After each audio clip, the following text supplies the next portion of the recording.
Thank you, Derek and Morgan, for organizing this symposium, and it's a pleasure to be invited. Also want to thank the current co-chairs of the program committee and the president for actually making this a program symposium. I think it really shows that the society really feels that social media is important to promote entomology research, insects, and so on.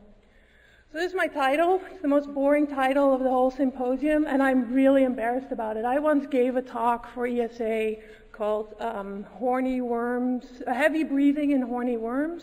So this is right, oh my. Anyway, and then it turns out I'm not even going to talk about that, really. So because when I talked to Derek, or we through Twitter, it turned out that we were going to talk about a lot of the same things, because as an instructor, why do I feel social media is important for my students? I think Derek already touched on a lot of that stuff. But I'll do a little bit about my teaching, and then I will go into how I see science policy and social media interacting, because that's going to be my new role in the society here. So social media in teaching, and then hopefully learning. If I do it right, then the students will actually learn something. So there's, I try to reach general public. I guess my blog is sort of for that. Twitter is for that.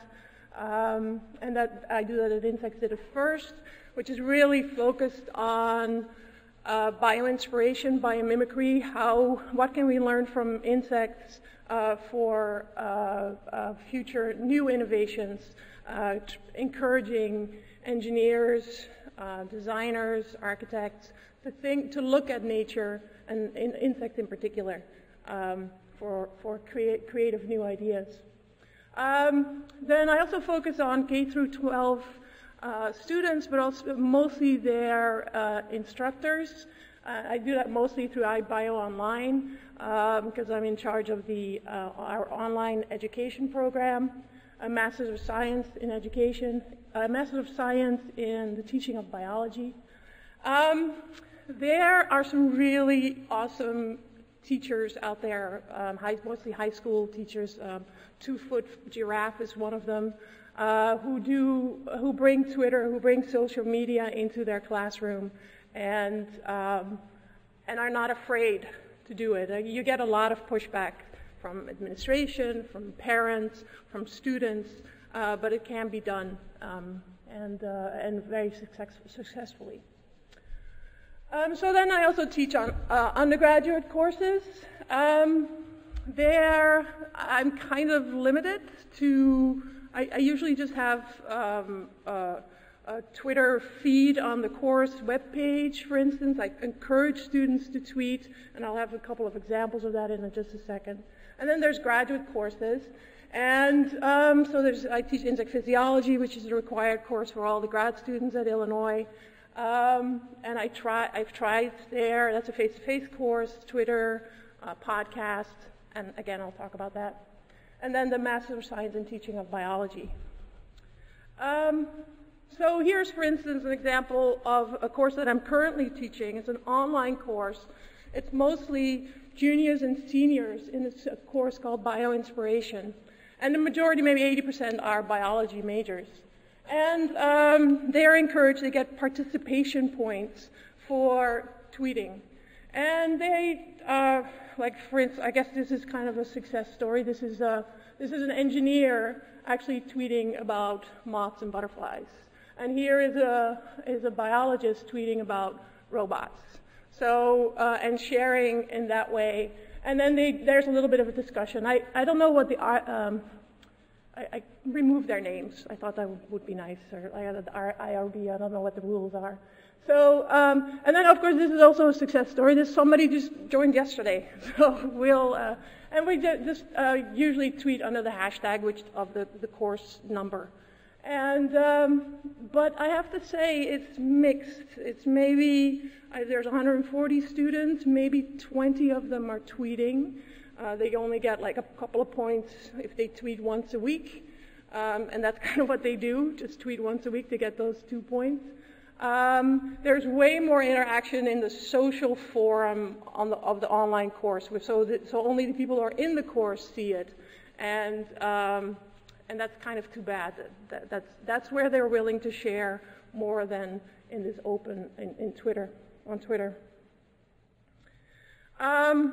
Then I also tried a couple of things in insect physiology.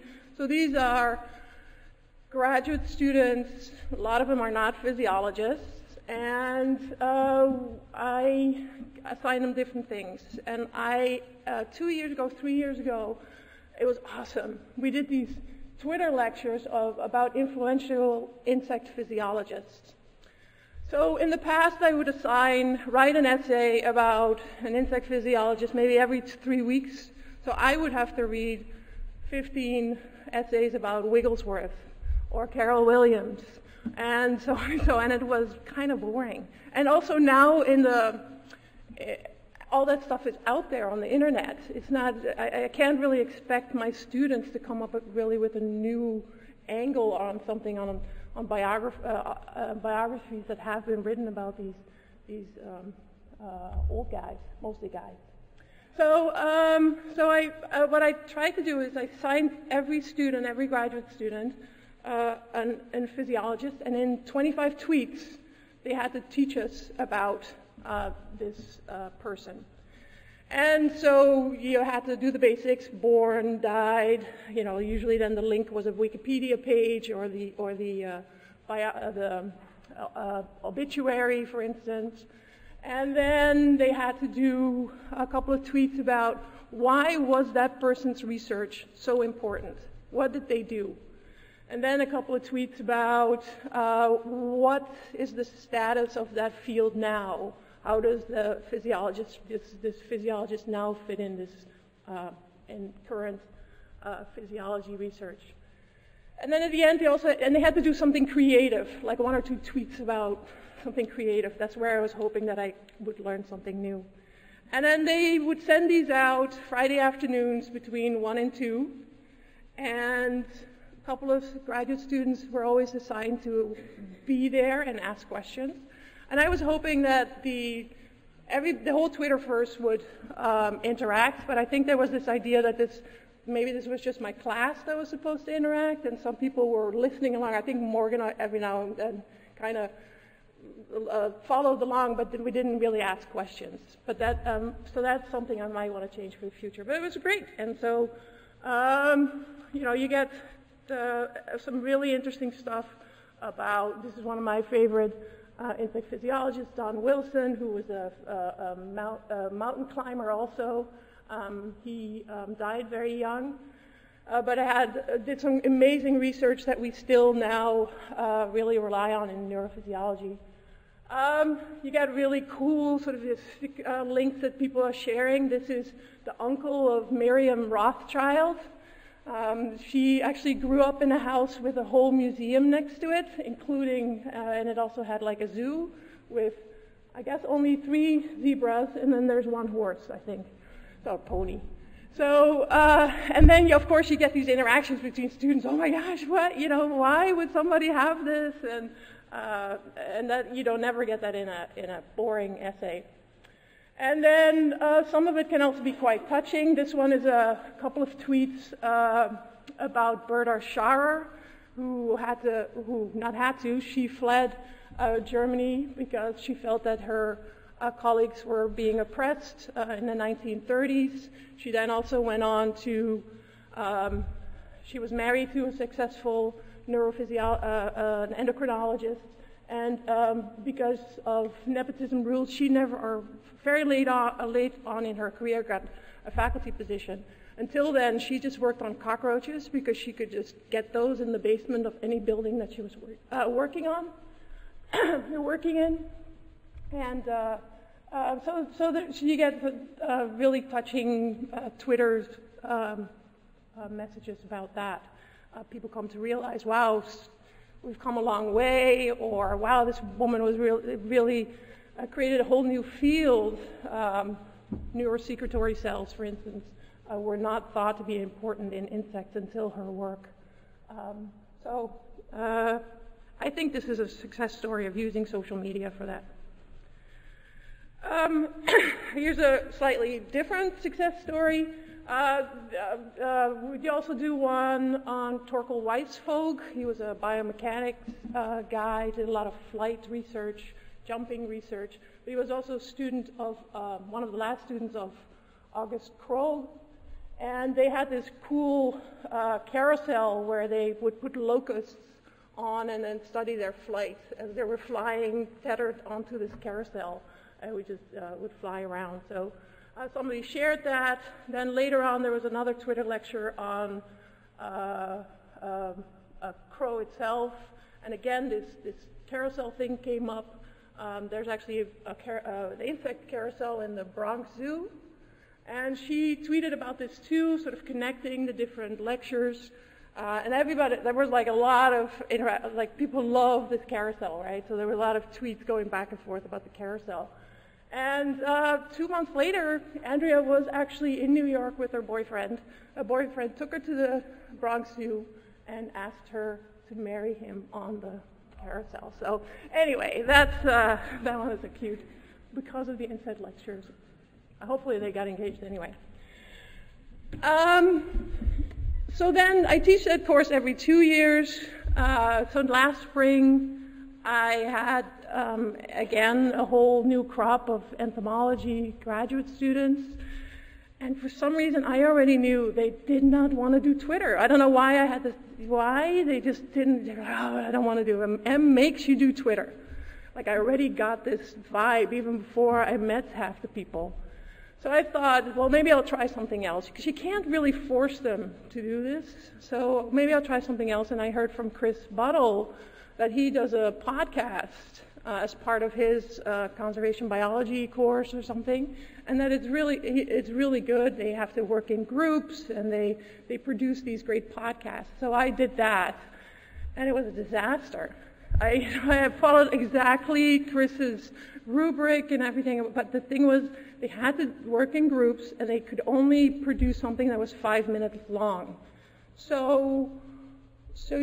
But they would take topics like, okay, insect vision.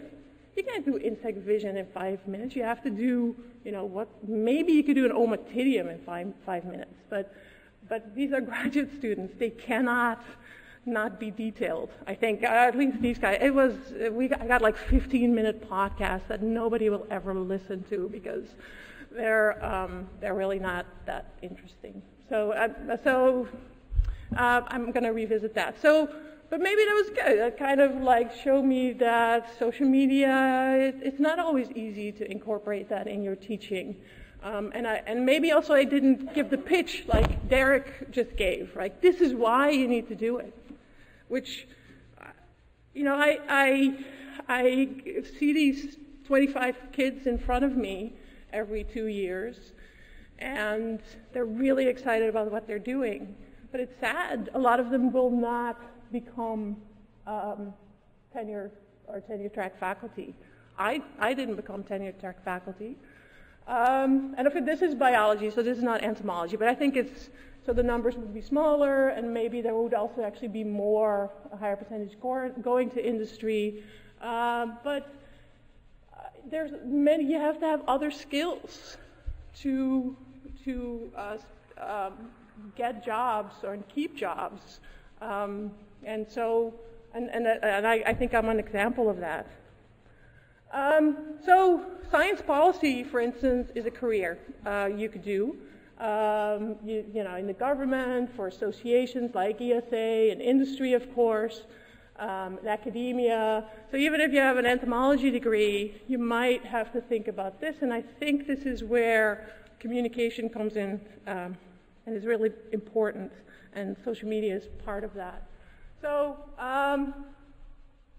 for my career, so this is just personal, it's not for a graduate student necessarily, but maybe it fits for them too. Becoming involved in science policy seemed like a natural thing.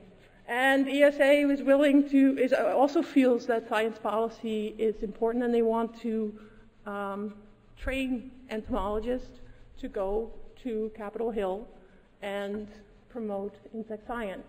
So this is the first class of science policy fellows, and there's me, and there's 2 postdocs, Anders and Jamin, and there's she is a consultant, Rita Krell. We're from the sort of the same generation. We were graduate students at the same time. And then there's a current graduate student, Ariel Rivers. And the 5 of us are going to see if we can get you guys a little bit more money for research, and also that the decisions made there are going to be scientifically sound. So, and this is not a new thing. Fred Gould, in his opening talk on Sunday, mentioned that Robert Rabb, who he talked about, who was the Founders Fellow, that it's very important but uncomfortable fact that scientists and policymakers are uncertain how scientific facts are to be integrated with social values. This was in 1950. Probably the same thing was in the 1920s, and we always grapple with this. And of course, Ariel tweeted about it. So there. So again, this is what our goal is to bring science for policy's sake, applying sound entomological science to policy questions, and on the other hand, also policy for science. Like, we need to make sure that we get a part of the money when it is related to insects. So this is just some notes I took at this meeting that we had on Monday, where the fellows got together for the first time. So, for instance, we need to advocate about climate change. We'll get that done this year. We'll figure that one out. Vector-borne diseases, biodiversity, pollinator. There's many, many more. Like another one, I think a big one. Already? Oh my gosh. All right.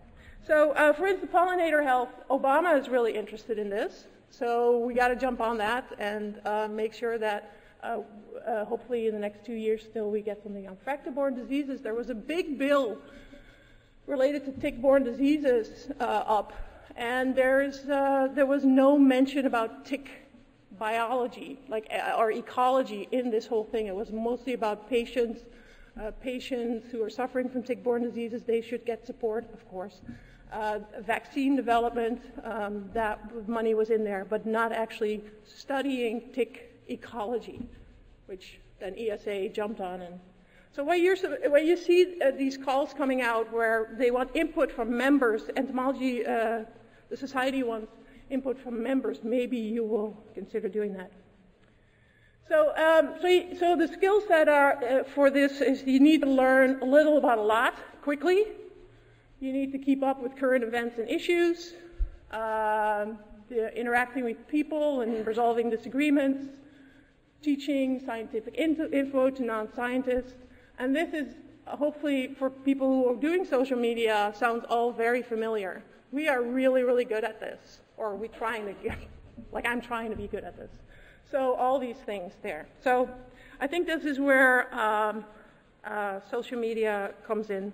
We're good at consensus building and then being well connected, which you get through social media, and communicating, boiling it down. Why are insects important to the general public? All right, so that's to be continued. Next year, I'll tell you all about what we got accomplished, like that global warming or global change thing, for instance. All right, thank you.